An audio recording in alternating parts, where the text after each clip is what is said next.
ओम श्री परमात्मने नमः। श्री देवी भागवत महात्म्य अध्याय 4। देवी भागवत के महात्म प्रसंग में मुनि के श्राप से रेवती नक्षत्र के पतन, पर्वत से रेवती नाम की कन्या के प्रादुर्भाव, ऋषि प्रमुच के द्वारा उसके पालन तथा राजा दुर्दम के साथ उसके विवाह की एवं रेवती नक्षत्र के पुनः स्थापन की कथा।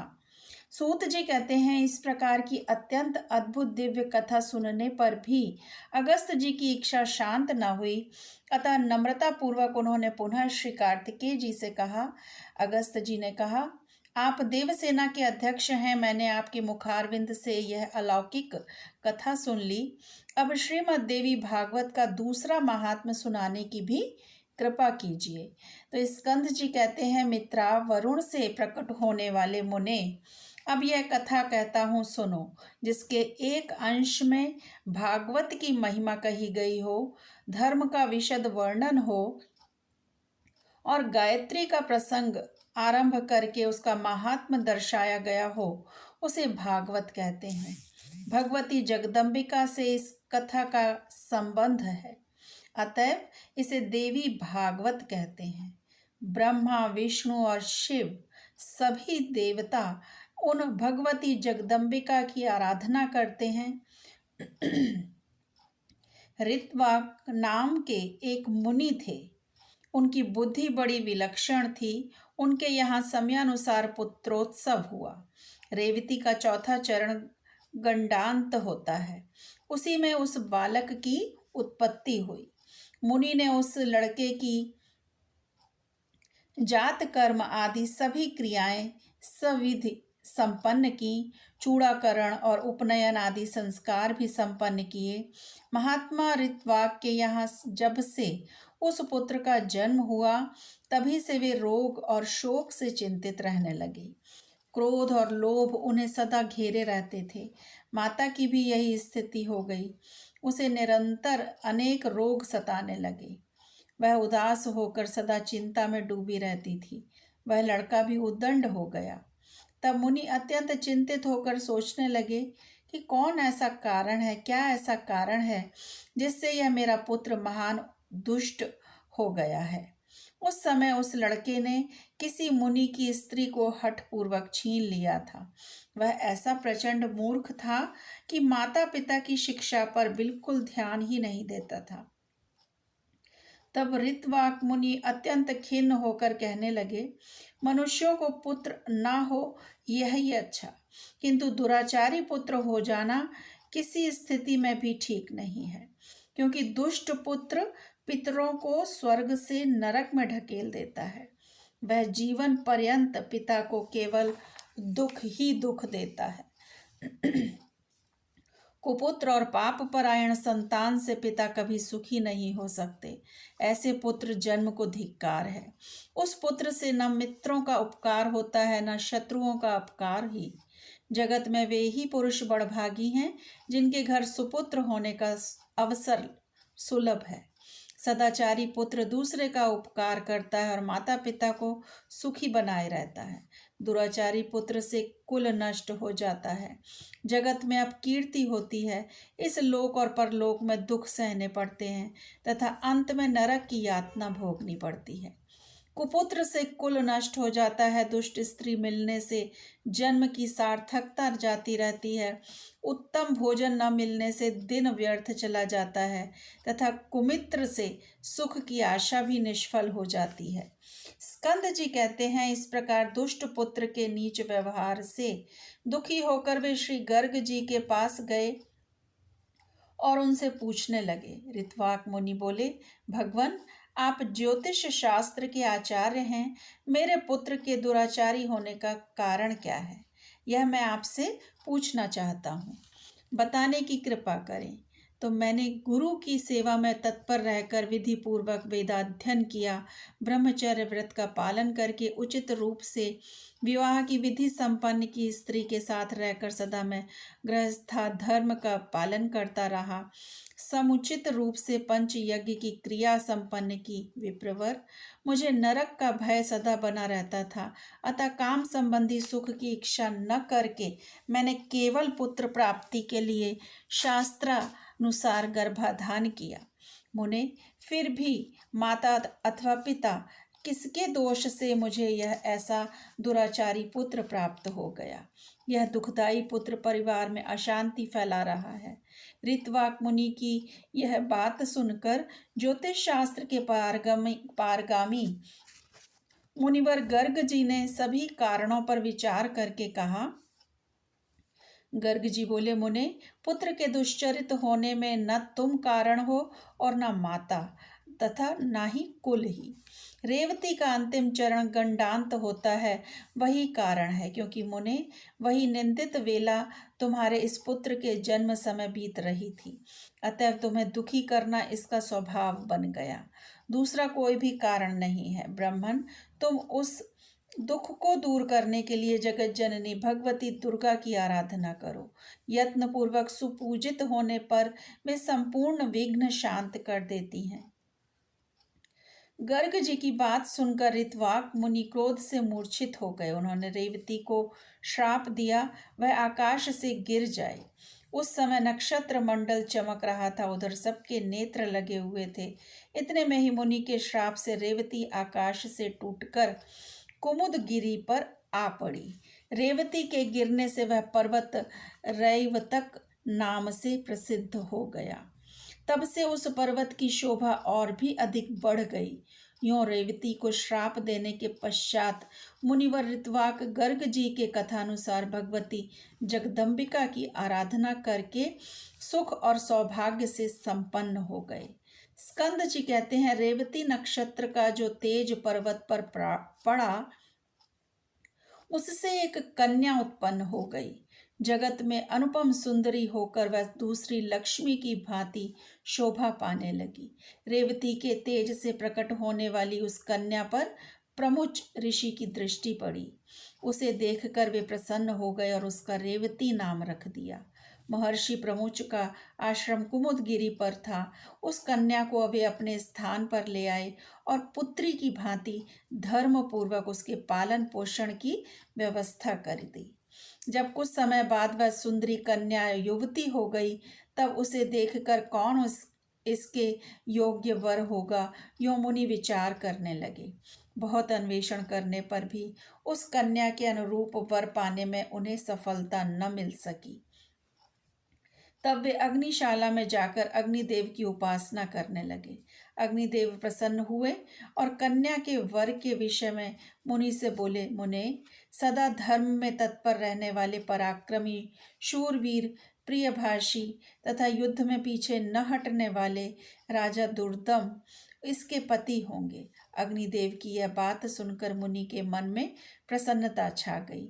उसी समय संयोगवश राजा दुर्दम शिकार खेलने के बहाने प्रमुच ऋषि के आश्रम पर आ गए।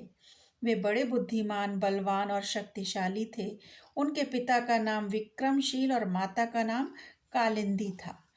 प्रिय व्रत के वंश में उनकी उत्पत्ति हुई थी। जब राजा आश्रम के भीतर गए तब उन्हें मुनि दिखाई न पड़े, अतः उन्होंने उस कन्या रेवती को बुलाया और प्रिय संबोधन करके उससे पूछने लगे। राजा दुर्दम ने कहा, प्रिय, महाभाग महर्षि आश्रम से कहाँ पधारे हैं? कल्याणी, सच सच बताओ, मैं उनके चरणों के दर्शन करना चाहता हूँ। तो कन्या बोली, महाराज, मुनिवर अभी अभी निकलकर अग्निशाला में गए हैं। कन्या की बात सुनकर राजा दुर्दम अग्निशाला के द्वार पर पहुंच गए। वे राजोचित वेशभूषा में थे। नम्रता से उनका मस्तक झुका हुआ था। उन पर मुनि की दृष्टि पड़ी। तब राजा ने मुनि को प्रणाम किया और मुनि अपने शिष्य से कहने लगे कि गौतम, अर्घ्य उपस्थित करो। ये राजा अर्घ्य पाने के अधिकारी हैं, क्योंकि बहुत दिनों पर इनका आगमन हुआ है और ख़ास बात तो यह है कि ये हमारे जामाता हैं। यूँ कहकर मुनि ने उन्हें अर्घ दिया और राजा ने उसे स्वीकार भी कर लिया। राजा दुर्दम अर्घ आदि के पश्चात आसन पर विराजमान थे।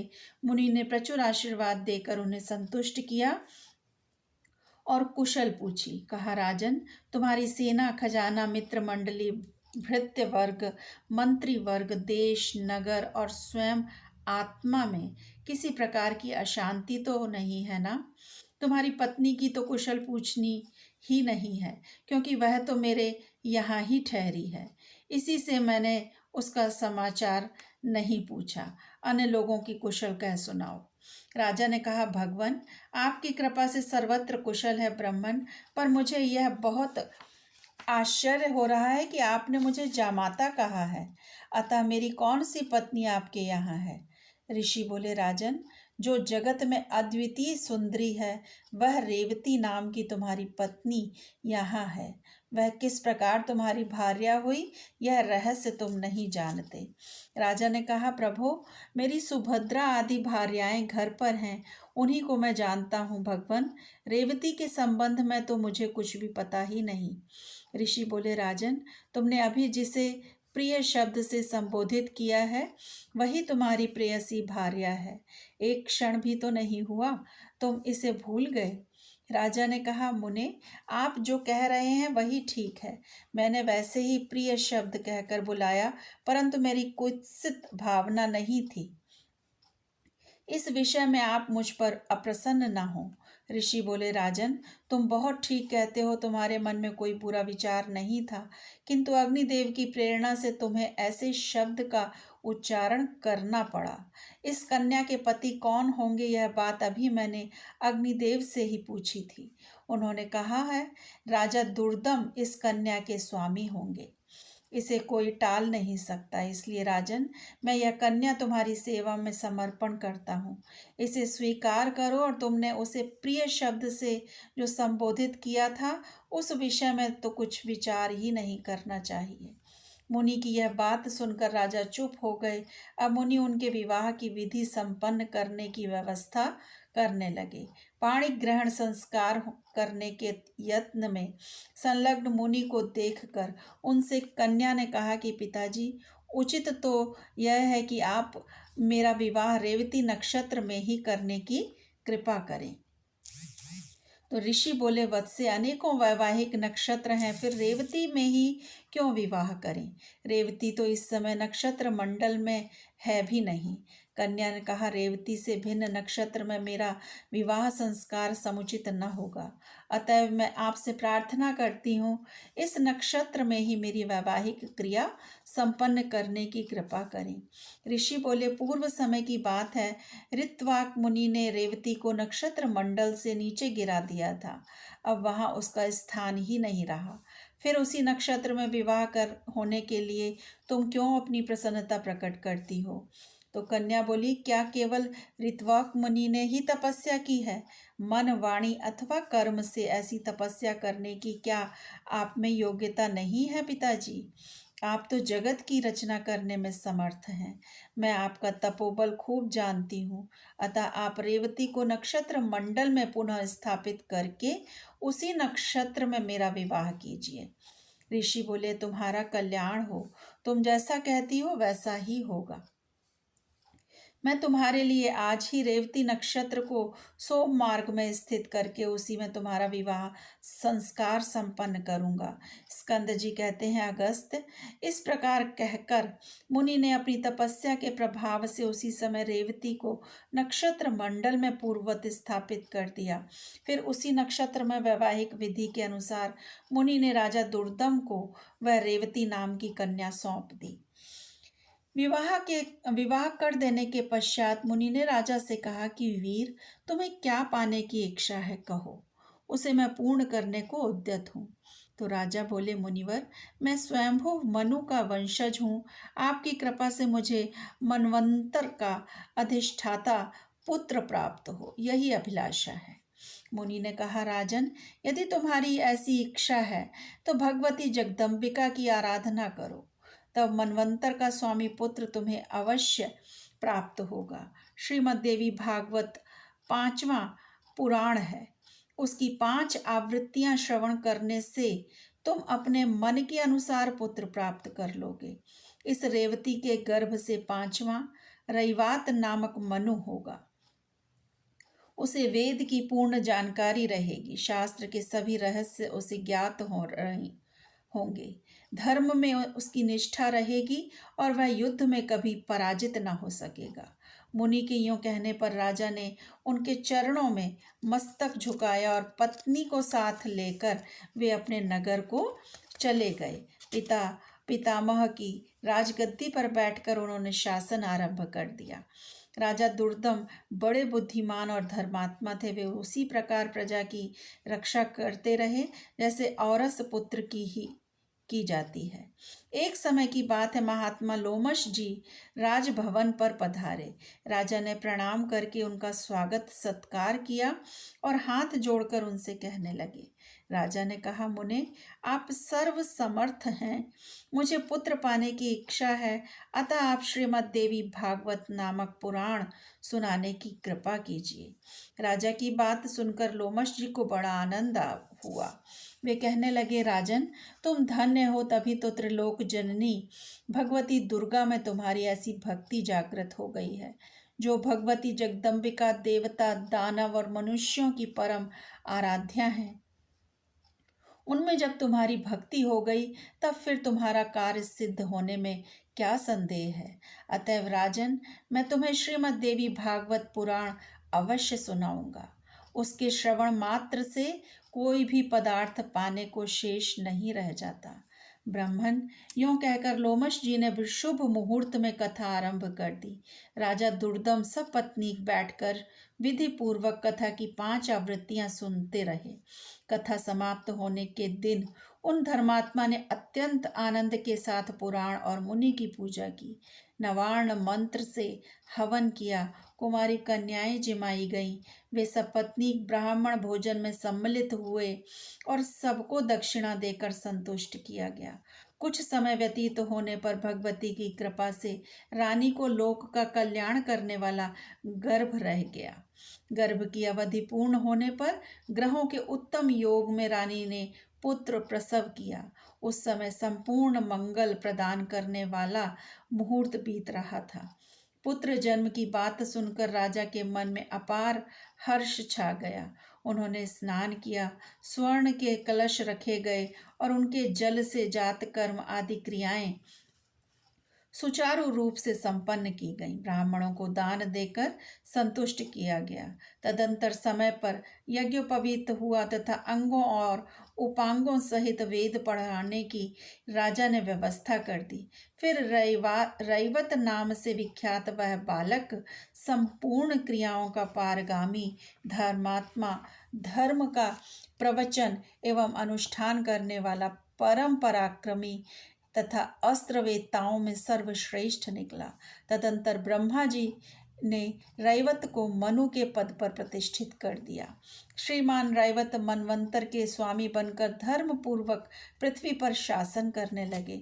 इस प्रकार मैंने भगवती जगदम्बिका के एवं पुराण के महात्म का संक्षेप से वर्णन किया है।